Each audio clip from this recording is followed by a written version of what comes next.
Hi, this is Wendy of Manager Tools and Career Tools. I just want to let you know that we recorded this cast before the COVID-19 crisis. And though we don't mention working from home, and working from home is quite different and probably has messed up all of your schedules and all of your routines, eventually life will go back to normal, they tell us. And hopefully this cast will be useful now and then. Having a break in your routines and your schedule might actually be a good thing, since you can maybe implement some of these things when we get to new normal. I hope you enjoy it. Welcome to Career Tools. This week, Work-Family Balance, Chapter 2, Get Up Early. The questions this cast answers are: how can I have more family time without compromising work? How can I get up earlier? And what should I do when I get up early? Folks, we've been creating management guidance and career guidance for nearly 15 years. In June, it will be 15 years. We've been talking about working and managing remotely since 2005. And I know you didn't even think that the internet existed then. If you're new to working remotely, or you're still struggling to get used to working remotely after we all had to do it, you can get all our working from home guidance by going to the website and going to podcasts and then important topic feeds, as well as listening for yourself. Forward that link to everyone you know, not because we need the marketing, though we do suck at marketing, but we want to help as many people as possible. And we know that working from home has been a big adjustment, and there's lots of things you can do to make it easier. Some time ago, we had a cast called The Work-Family Balance, Chapter 1, Go Home. And in it, Mark introduced the idea of work-family balance being so impossible that it was akin to trying to balance a yellow M&M and the sun. And on the 2nd of March, if you go back to the 2nd of March on the Manager Tools feed, there's a much longer cast about that topic, about the M&M and the yellow sun, and just how different those are and how difficult it should be to balance them. Because, oh, and by the way, your family is the sun. Your family is the big important thing, and an M&M is an M&M. It's just one of a million. So when it comes down to it, work-family balance is never going to happen because the two things are so different that they're not even fitting on the same set of scales. Mm-hmm. And even though the balance thing, you're never going to get to balance, but there are ways that you can get more family time without compromising work time. And one of those strategies is to get up early. And that's what we're going to talk about today. Yeah. We're going to discuss going to bed early, using the early morning time for important things, and having breakfast with your family. So in order to get up early, you have to go to bed early. And I have been to bed late the last 2 nights. And when I was trying to read the questions this cast answers, we could tell because I was reading completely the wrong words. Yeah. In order to get up early, you have to go to bed earlier, right? But sometimes that's hard. You can't get up early if you haven't had enough sleep, though. And obviously we need sleep. The average adult needs 7 to 9 hours of sleep each night. I'm glad it says 2 to 9 because I really feel like I need like 9 to 10. The thing is, you do need a certain amount of sleep, 7 to 9 hours each night, and you can't make it up on the weekends. You can't, sleep less during the week and then hope to make it up on the weekend, especially if you have a family. It's not really anything to do with being a lark or a night owl, which I think some of us think of ourselves as, oh, I do better late at night or I do better early in the morning. Whether your definition of early is 5 a.m., which sounds horrible, or noon, you will not be able to consistently get up even an hour earlier if you haven't had those 7 to 9 hours of sleep at night, that night beforehand. And that's where we often go wrong. If you watch YouTube videos, when I was sick over Christmas, I watched a lot of YouTube videos. And there's a lot of people trying to get up at 5 a.m. And what they do is they say, I'm going to get up at 5 a.m. And 3 days in, they're like, I'm exhausted. But it's because they haven't changed their going to bed time. And so, of course, they're exhausted because now they're only getting 5 hours sleep instead of the 7 to 9 that they need. And what happens is, they do that for a few days. They say, oh, I'm exhausted. I can't be a morning person, or this isn't for me, or I'm just not ever going to be able to get up early.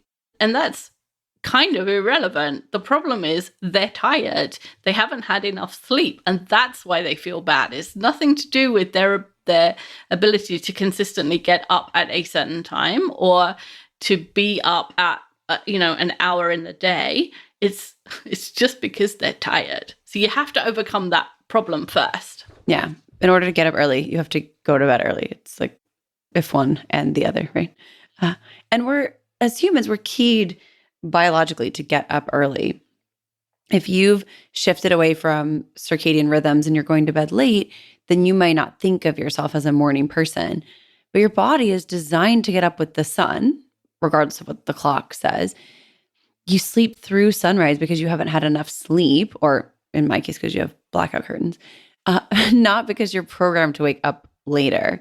Going to bed earlier will make getting up earlier much easier for you, which I find all the time. And I think too, it depends on where you are. Like, I think a lot of us, you find this if you're in a place where there's fewer distractions at night. Like, I find if, we're in a place where we can't watch TV or something like that at night, then we end up going to bed earlier. And then, the next thing you know, it's 6 a.m. and you're awake. Going to bed earlier is going to help you do this, essentially. Yeah, that's right.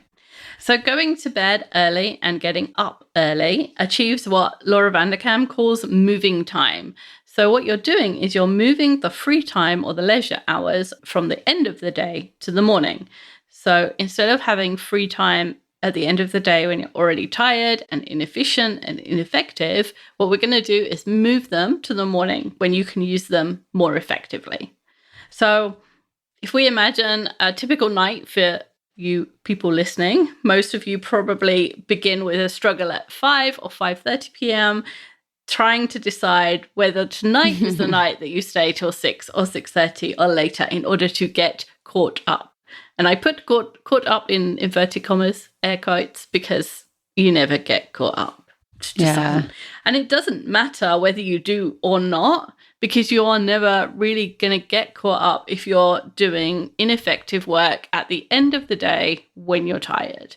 Like, it's the worst time to try and get through a mountain of work because you are already tired. Like, your body only runs for a certain amount of time before it needs to sleep or before it becomes ineffective. There's the bit after breakfast. So you wake up, you've had sleep, you've been fed. So like from 9 till 12, everything's good. And then your body says, okay, I'm out of fuel, I need feeding again. And then there's this sort of dip while you're being fed and you're processing the food and all that stuff. And then you have another kind of upward swing. But that upward swing is never as good as the one in the morning because you don't have the advantage of being close to when you just woke up. And so anything you do at the end of the day, you're going to do worse at than if you did it in the morning. Yeah. It's definitely just a time frame thing, right? And it's it's so funny. This moving time is so smart. Especially because when you get home, you have a lot of stuff to do. You have children's homework to watch over, extracurricular stuff, soccer practice, softball, stuff like that, dinner to make, bedtime to marshal, and you only have a limited amount of time to do that. It's a lot of stuff to get done between 5:30 and 8:30, depending on, I guess, how old your children are. Your tiredness and that limited amount of time with a lot of stuff to do contributes to, of course, conflicts with your spouse and your children, fights and sharpness and just frustration. The more tired you are when you get home, the harder those things are to do. So let's say you get through that stuff and then the last 2 hours of your day are spent watching TV or going through social media or both. And telling yourself, I'm relaxing. Yeah. Or you're ineffectively doing email and telling yourself, I'm getting ahead, which all of these things are perhaps not as useful as some other activities could be. Even if you wanted to put in 30 minutes of that class you wanted to take or read something complex, you're really too tired after a full day to do so. Small hack here. I only read fiction after a work day, and I only read nonfiction in the mornings. I have the same hack. Yeah. I will read something, or I'll have to read the same sentence 4 times if it's nonfiction at the end of the day. Like, especially on planes, if it's 8:00 and I'm on a plane home from presenting, no way am I reading nonfiction because there's no ability for me to actually digest that. So I read fiction at the end of the day. And I also tend to read things I've already read before if I'm like really, really tired. Travis McGee is my nighttime companion for reading. I do the same thing. I only read fiction on my Kindle because the Kindle doesn't have the blue light. So I find a definite difference if I read on my Kindle versus reading on my iPad at night. So I only read fiction on my Kindle at night, and I only read nonfiction on my iPad on the Kindle app in the day, because then I get the bright light. That helps.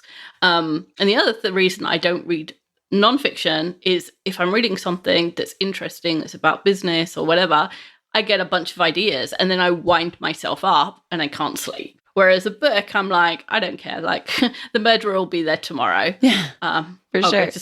I'll go to sleep. Whereas the idea won't be there tomorrow. So then I have to get up and I have to write it down and I have to be excited about it. And, Yep. So.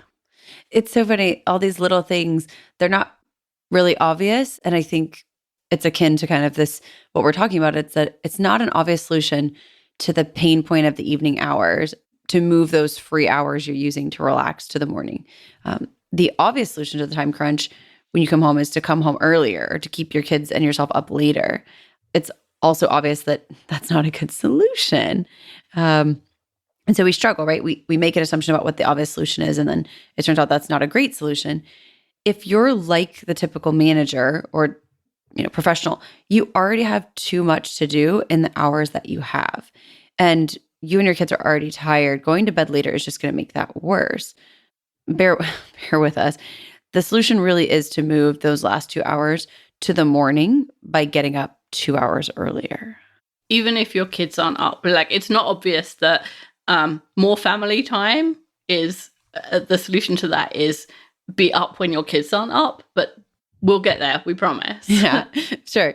If we're talking about sleep specialists say that if you're not tired at the time you'd like to go to bed, the best strategy is to get up at the time you want to. Your body will adjust, right? It soon gets into the idea that you're going to consistently get up at that time and starts being tired at the appropriate time. So we're backfilling here. Moving your waking time from 7 a.m. to 5 a.m. might be too much of a jump, but if you consistently get up at 6:30 for 2 weeks, you'll start feeling sleepy at 10:30. Who's not sleepy at 10:30? That's my question. Once you're there, moving waking by another 30 minutes and so on and so forth until you're at your desired time is probably an adjustable solution. Yeah, just move it in small increments.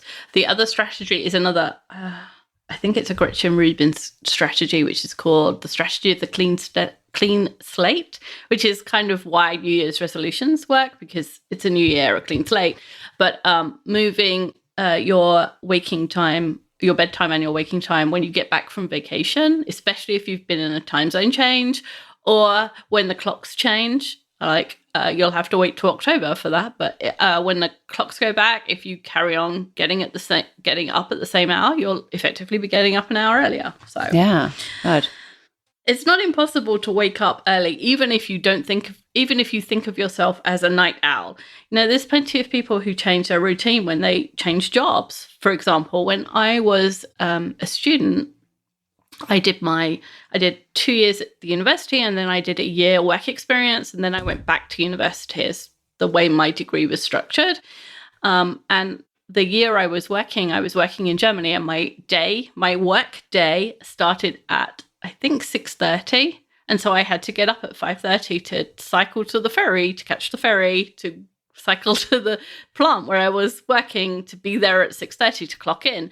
And I was a student. So, I was never one of those students that really stayed in bed till like lunchtime, but I certainly didn't get up at 5:30 as a student. And yet, it took a couple of weeks, and I would wake up at that time on a Saturday without an alarm. It really doesn't take that long. And lots of people, if you kind of are interested in this, lots of people who change jobs, who were working 9 to 5, now work 7 till 3, say, it was a couple of weeks of adjustment, but now it's fine. Mm-hmm. It's the deadline, right? Deadline's driving. Yeah. The imperative to get to work on time overcomes your body's desire to stay in bed. And in order to achieve this, you have to go to bed earlier. That's the key. Going to bed earlier is the key to getting up earlier. We sound like everybody's mother. Go to bed early. I know. I'm just really excited because I love to go to bed. I love sleeping.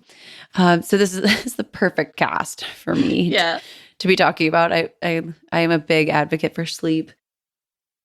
The interview series is the product we get the most feedback about. You won't believe it, but it worked. Emails we get. They're amazing. We were going to turn it into a book, but it's 250,000 words. And that book won't be available for years because they tell us that's way too long for a book. So if you're thinking that you might be changing jobs this year, and with the economy the way it is, you surely are, get the interview series now and be prepared when opportunity knocks. And sometimes opportunity looks like a layoff. Okay, so we're going to bed earlier, and then that means we're going to get up earlier. And the focus here is to use the early morning time for important things, and then also focus on going home on time. If you're getting up early, y'all, don't waste the early morning time on things that aren't important to you. You won't sustain getting up earlier if it doesn't achieve things that you hope to get done, if those goals that you were hoping to focus on. If you get up earlier because you want to fit in exercise and then you get sucked into email every morning instead, obviously getting up early would lose its appeal. If we're going to change one behavior, hopefully we're going to focus on, using that to be effective in another way. Yeah. And there's good news that, there's all sorts of evidence that intentions are easier to keep in the morning. So psychologists describe what happens to us during the day as a loss of ego strength. And ego strength is the ability to maintain an effective balance between the physical desires or the easy wins and the focus on the long-term goal. It's being able to balance ordering a salad because you want to lose weight rather than ordering dessert. Mm-hmm. When you're tired, that decision is way harder. It's much easier to order dessert when you're tired. And so someone with high ego strength is able to tolerate frustration and stress and postpone gratification, modify their desires, and resolve all those internal conflicts and just be the person they want to be in one sense. And ego depletion is kind of the chipping away at the ego strength because you've used it to do something. So another way this is often described is decision fatigue. So if you get up and you go into the kitchen and you choose a healthy breakfast and you choose to pack your bag for the day and you remember all the things and you go outside and you're at the bus stop at the right time, you've made hundreds of decisions by then. And every time you make one, you have the choice between a good decision and a bad decision, right? You have a choice between, yogurt and granola or eggs and bacon. And choosing the yogurt and granola just chips away at your ego strength each time. At 8 a.m., it's really easy to decide not to eat a donut. But at 4 p.m., it's really hard to decide not to eat the donut because you don't have that well of strength because it gets chipped away at. And so the good thing is if you're getting up early with an intention to do something in particular, something that's important to you, you're actually more likely to achieve it than you would if those hours were in the evening still. You may have read that some of this has been debunked in recent reproducibility crises in psychologic circles. However, our own experience bears out the theory, even if it can't be proved in a lab. I have this experience. And for some of us, I think too, you may choose to leverage your ego strength at the end of the day and experience the extra frustration that comes with it because it is more difficult.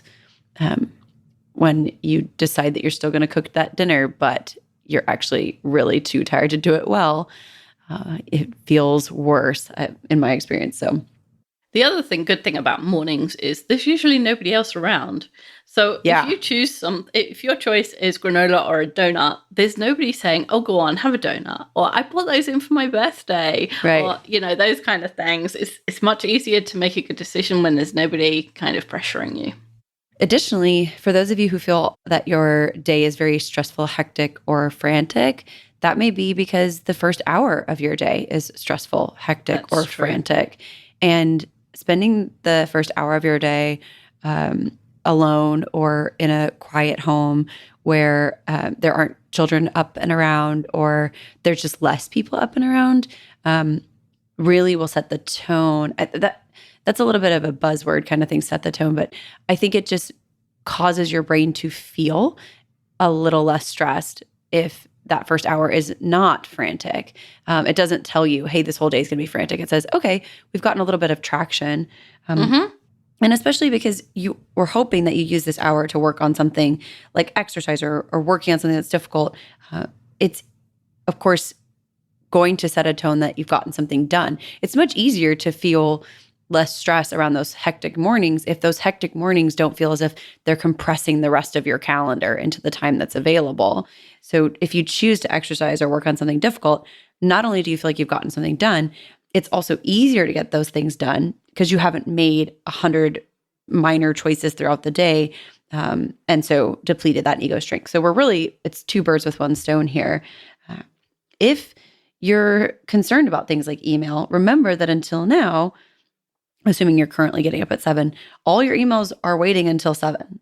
There's no reason to even look at your email until then. You won't be any further behind because actually what you've done is given yourself more time. What's more, you won't get any further ahead if you do email. Because when you send emails, what happens? People reply, except those people aren't awake right now at 5. But you'll be surprised at how many people start emailing you back if you email them at 5 a.m. Like the days when I don't manage to do this and I do look at my email, especially as a person who didn't grow up in a world with time zones, I find that here much more prevalent. You know, if I'm getting up at 5 and I sneak a look at my emails at 5:30, it's already 6:30 in Eastern and it's already at lunchtime in Europe. And so those people reply. Yeah. And then once you start sending, you're just sucked into a spiral. And instead of emptying your inbox, you're just stuck doing more email. And one trick that I found, because so many people use their phone as their alarm in the morning, I use my Alexa as my alarm in the morning, my Echo. And then my phone stays in my office. Once I've decided it's the end of the day, I put it on silent, leave it in my office. And it's over the other side of the house. Ooh. But yeah, having another device that doesn't have email to be your alarm is much easier. That's a really smart move. One of the things that always gets stressful for me is trying to make dinner with the recipe that's on my phone. I should print them because then I can get my phone out of the way. Last night I had to put my phone on the charger to make dinner because it was dead because I had such a long day. And dinner felt much less stressful for me. So you have, of course, options. And if you do want to use the extra time to work, which we're hoping that you use this productively, it doesn't have to be work, do use it to make forward progress, though, on important or difficult projects. If the team or customers are already up and working at the time when you're awake, don't log into Instant Messenger or your email until your usual hours. This will ensure that you still have uninterrupted time to work on whatever it is you were hoping to do. Look, if you really want to do email, take it offline so your replies aren't being sent. Schedule them, write them. At your usual time, put it online, send those emails. Focus, though, on things that you need to do that don't involve other people. Because, again, email, that communication, it requires other people. What we're hoping to do is carve out some time for yourself because we've talked about this, I think, a couple of times before, that as jobs become more specialized, you need more time for deep work and deep thinking. And if that's true, then that uninterrupted time is going to be almost invaluable in many cases. So one reason that you might do extra work or be doing more deep work or on different projects is that you might want to get promoted. And that might seem a bit counterintuitive because if you have a bigger job and more work, wouldn't you have less family time? And what we're trying to get to is better balance and more family time. But actually, the opposite is often true. So the more senior you are, the easier it is to leave early, to have longer lunches, or to take time off because there's a team of people underneath you to cover when you're gone. It's actually the individual contributors that have the hardest time going on vacation because usually nobody knows how to do their job, and somebody who's already got a full-time job is going to cover. And then additionally, the extra money in your paycheck can pay for extra household help or childcare or a different commuting option and all of those things that give you back time with your family. So often people don't think of that when they think about getting promoted. They think about more money and more work. But actually, the more money and the more flexibility is maybe what you should think about. Yeah. This uninterrupted time in the morning will give you the solution to that evening time crunch that we talked about earlier. Because you're on top of your work, you can go home on time. That long list of homework, extracurricular activities, dinner, and bedtime becomes easier when you have more time to do it. The difference between getting home at 5:30 and getting home at 6:30, if your children go to bed at 8:30, is 33% extra time. That's huge. Wow. Yep. And you won't be as tired, right? Your tiredness and the restricted amount of time you have is right now contributing to fights with your spouse, sharpness with your children. Giving yourself more time eases that a little bit. It's much easier to not yell at your children for taking 10 minutes to clean their teeth if you have 10 minutes rather than, it's already 9 minutes past bedtime. What are you still doing? Yeah. If your work is all done during the day, you won't have to work after your children have gone to bed, and then you'll also have more time with your spouse. You even may get to watch shows and TV and stuff together. Wouldn't that be nice? It would. It would be nice. Yeah. God, which all leads to our final point, which is try to have breakfast with your family. A lot of guidance out there exists about parenting and things like that. And parenting experts agree that having a meal together provides developmental and mental health benefits for your family, yourself, your kids. They don't say that meal has to be dinner. I think about this when I try to get the most important stuff done before lunch on my calendar. Like I tend to just be more effective in the morning, and I try to get the most important stuff done in the morning because I know it's more likely to get done. Well, if the most important thing in your world is your family, put them first in the morning. Yes. I wrote this and I didn't put those two things together. That's genius. Yeah. A meal with your family is the most important thing in your day. Okay. Make it breakfast. Why not? Like, it's most important. Let's get that thing done. And if you've had breakfast together, like dinner becomes much less stressful because you're not trying to get however many children you have at the table eating the same thing at the same time and, work that around homework and extracurriculars and all those other things. The nice thing about breakfast is nothing else is happening right then. Also, if your kids are anything like the kids I know, they have 7 different things in the evening. Mm-hmm. Trying to create a dinner with an entire family is honestly, it sounds very difficult to me. It's not just you, like the parent, it's the kids. Like how many different extracurricular things do they all have to be at? Like putting that extra stress on your family, like we all have to be at this table at this one time when we all are already scheduled to be at other things. It cannot be easy. Like move this to the front of the day. If you get up at 5, you'd have time to exercise, work on your projects, read, and all the other things you don't have time to do before your children, you don't currently have time to do before your children get up at 7. Then you have breakfast together at 7:30. You can still be out of the house and on the way to school at 8, into work by 9. And for lots of companies in Silicon Valley, 9 is early. Oh my gosh, so true. Not just Silicon Valley. Wait, we find this when you're doing conferences for training for clients. And we say, do you want to start at 8 or 9? And they say, 9 would be early for most of our people. But then what's so funny is that we talk about it, people are like, well, 1:30 is late for lunch. I'm like, when do they eat lunch? Like you go into work at 9:30 and then you eat at noon? Like, how are you getting anything done? Like it's so early. So for most of us, I think we get up pretty early, but that's not true for a lot of people in offices. A lot of people in offices, their day starts at 9 and ends later, I assume. So we're trying to shift that for y'all so that you have more time in your day It's kind of basically I know quality time means something different, but it is the difference between a quantity of time, the 2 hours, and the quality of the time. 2 hours when at the end of the day when I'm tired and grumpy versus 2 hours at the beginning of the day when I'm fresh and excited and you know, in a good mood, right? Yeah. There's another option here, which if the morning doesn't work or the evening doesn't work for you, you could have a longer lunch and you could have lunch with your kids.